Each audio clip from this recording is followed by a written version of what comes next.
अमृत है। इसको पीने से पुनरपि जन्मम पुनरपि मरणम पुनरपि जननी जठरे शैलम। इसको जो एक बार पी लेता है, अमृत को पीने से हम अमर हो सकते हैं, परंतु भागवत कथा अमृत को पीने से अमर नहीं, आवागमन के चक्कर से छूट जाते हैं, सदा के लिए हम मुक्त हो जाते हैं। ये वही कथा है। और देखिए, जब जीव भटक जाता है तो उसको क्या करना चाहिए? यदि कोई भटक जाए तो उसको कथा सुनानी चाहिए। और असली कथा वही है जिसको सुनने से दुनिया की व्यथा दूर हो जाए।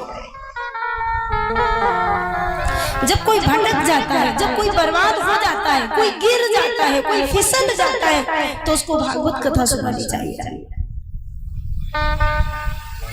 अर्जुन जब भटक गया, जैसे धनुष बाण लेकर के और युद्ध करने को तैयार हुआ, तो उसने देखा कि ये जितने भी लोग खड़े हैं ये सब मेरे अपने हैं, मैं किस पर बाण चलाऊं?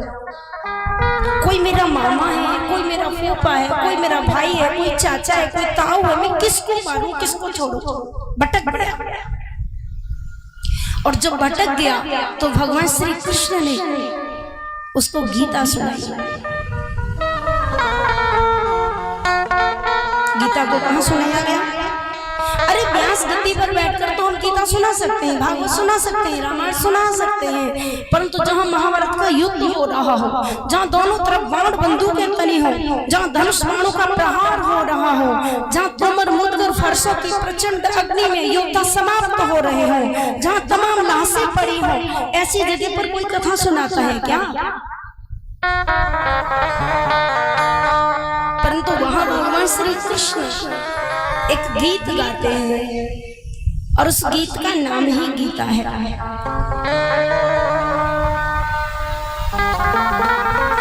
तो गीता उस गीता कर्तव्या के मन्नी शास्त्र विस्तरैया स्वयं पद्मनाभस्य मुख पद्मित मिश्रता। भगवान श्री कृष्ण के मुख से जो गीत निकला वही गीता बन गया। तो जीव जब भटक जाता है तो उसको कथा सुननी चाहिए। कथा को सुनने से सारे पाप नष्ट हो जाते हैं। सतयुग में व्यक्ति को ध्यान करना पड़ता है। और ध्यान कैसे होता है? कभी नाक बंद करो, कभी कान बंद करो, कभी समाधि लगाओ, चिंतन करो। कलयुग में वो संभव नहीं है। कृतयुग सब जोगी विज्ञानी कर हरे ध्यान तरहि भव प्राणी। सतयुग में ध्यान करने से व्यक्ति का कल्याण होता है, त्रेता युग में यज्ञ करने से कल्याण होता है, द्वापर युग में पूजा करने से, परंतु कल युग में केवल प्रभु का नाम लेने से, कथा को सुनने से कल्याण हो जाता है।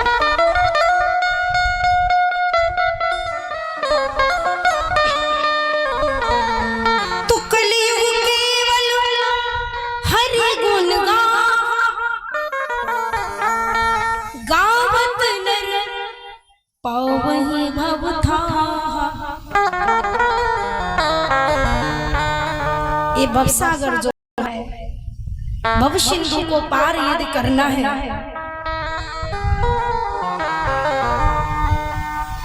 भवसागर चाहे पार जो पावा, राम कथा ता कहाँ दृढ़ नावा। यदि हमें भवसागर को पार करना है तो राम जी की कथा ही हमारे लिए नौका है, कृष्ण की कथा ही हमारे लिए नौका है। इसलिए हम लोग इस नौका में बैठे और इस भव सागर को पार करें। यही समझदारी है, यही बुद्धिमत्ता है। और जो ऐसे अवसर में भी चूक जाते हैं वो ज्यादा समझदार नहीं होते।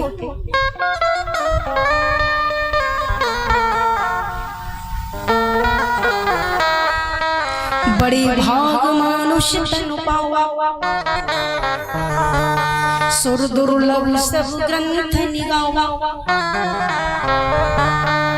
मनुष्य का जो शरीर है बड़ा दुर्लभ है। देखो यहाँ पर तुलसीदास जी ने यह नहीं लिखा कि बड़े भाग देवतन पावा, देवताओं का नाम नहीं लिया, गंधर्वों का नाम नहीं लिया, किसी और का नाम नहीं लिया, मनुष्य का नाम लिया। और यही संदेश मिलता है हमको इस कथा को सुनने से कि हम मनुष्य हैं तो मनुष्य ही बनकर रहे हैं। आप देवता मत बनो, भगवान मत बनो, कम से कम मनुष्य तो बन के रहो।